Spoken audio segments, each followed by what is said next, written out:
इस संसार में कोई मनुष्य सुखी नहीं है। यहाँ पर भयंकर दुख झेलने पड़ते हैं। शारीरिक, मानसिक, वाणी अनेकों दुख इस संसार में उपलब्ध हैं। धन कमाने के लिए यहाँ बहुत ज़्यादा परिश्रम करना पड़ता है। कम या ज़्यादा बोलने पर वाणी से जनित दुख भोगने पड़ते हैं। मानसिक यात्राएं यहाँ सर्वत्र उपलब्ध हैं। यदि कोई रोग हो जाए तो भयंकर कष्ट झेलने पड़ते हैं। मन हमेशा चिंताओं से घिरा रहता है। आशा, निराशा, अनादर, हीन भावना, ये सब विचार उसमें लगातार बने रहते हैं। राजा जनक कहते हैं, शरीर और आत्मा का कोई संबंध नहीं। मैं इन सभी दुखों को त्याग कर अपनी आत्मा के आनंद में सुख के साथ स्थित हूँ।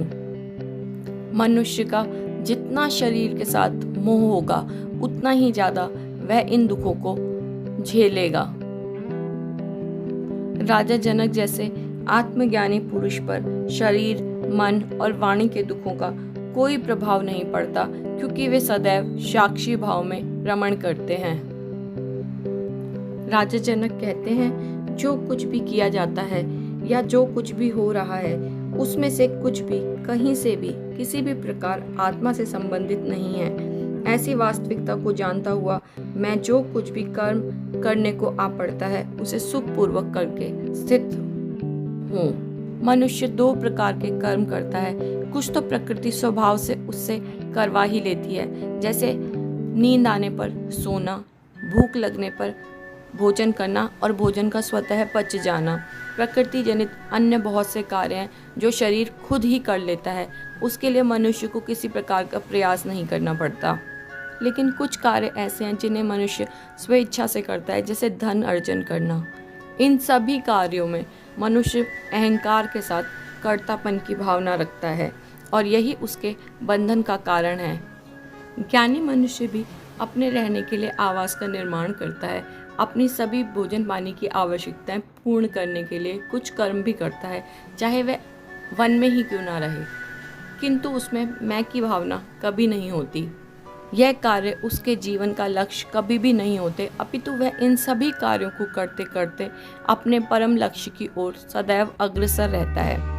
श्री कृष्ण युद्ध करते हैं, किंतु फिर भी कभी युद्ध में लिप्त नहीं होते। वे ज्ञानी को न कर्म करने की आवश्यकता होती है, न कर्मों को त्यागने की आवश्यकता होती है, क्योंकि वह जानता है कि सभी कार्य स्वभाववश स्वतः हो रहे हैं। आत्मा में स्थित हो जाने के कारण उन्हें यह ज्ञान प्राप्त हो जाता है कि कोई भी कार्य आत्मा के द्वारा नहीं किया गया। यह सभी कार्य प्रकृति जन्य हैं। मैं प्रकृति से भिन्न चैतन्य स्वरूप हूँ। यदि शरीर का अंत हो भी जाए तो भी आत्मा का अस्तित्व बना ही रहेगा, क्योंकि शरीर से पहले भी आत्मा थी और शरीर खत्म हो जाने के बाद भी आत्मा तो बनी ही रहेगी। इसी कारण जनक कहते हैं, मुझे यह परम ज्ञान प्राप्त हो गया है, अतएव मेरी कर्म करने अथवा उसे त्याग देने की इच्छा का भी परित्याग हो गया है। इसीलिए मैं सुख के साथ स्थित हूँ। दुख का कारण तो स्वयं को शरीर मानना ही है। जो भी स्वयं को शरीर मानता है, यह शरीर ही उसके दुख का कारण बनता है और उसकी इच्छाएं मरने के बाद भी समाप्त नहीं होती। मनुष्य में यदि अहंकार दिखे तो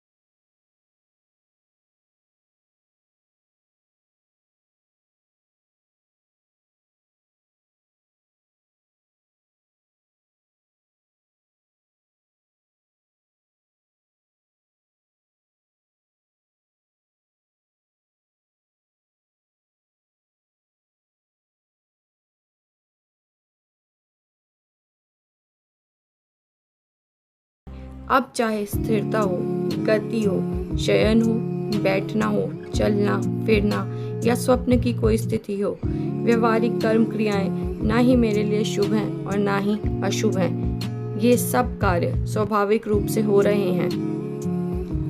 ऐसा स्वीकार करके मैं परम सुख में स्थित हो गया हूँ। मैंने कई जन्मों में बार बार देखा है कि सुख दुख के लिए किसी प्रकार का कोई निश्चित नियम लागू नहीं होता। कब सुख आ जाए कब दुख आ जाए कुछ कहा नहीं जा सकता। गहराई से देखें तो पता चलता है हर सुख अपनी कोख में दुख को छुपाए हुए ही है। इस प्रकार सुख भी वास्तव में दुख देने वाला ही है। जो बार बार सुख की कामना करता है और उस सुख के चक्कर में चिंताग्रस्त और दुखी बना रहता है, तो इस प्रकार का सुख तो सुख से पहले मनुष्य को दुख दे देता है। और सुख आने के पश्चात भी मनुष्य बार बार इसी चिंता में लगा रहता है कि कहीं ये सुख चला ना जाए या वह इस सुख को किस प्रकार बनाकर रखे। जिस प्रकार मनुष्य पहले बहुत धन के लिए प्रयास करता है और फिर किसी तरह से वो धन को इकट्ठा भी कर लेता है, अब उसके मन में बार बार ये चिंता लगी रहती है कि कहीं ये धन उससे छिन ना जाए। इस प्रकार धन की ये इच्छा उसको सुख के साथ साथ दुख की भावना भी देती है। ज्ञानी इस सुख दुख के फेर में नहीं पड़ता। ज्ञानी सदैव अपने आत्मानंद में स्थित हुआ सुख के साथ जीता है और यही स्थिति मोक्ष की अवस्था है।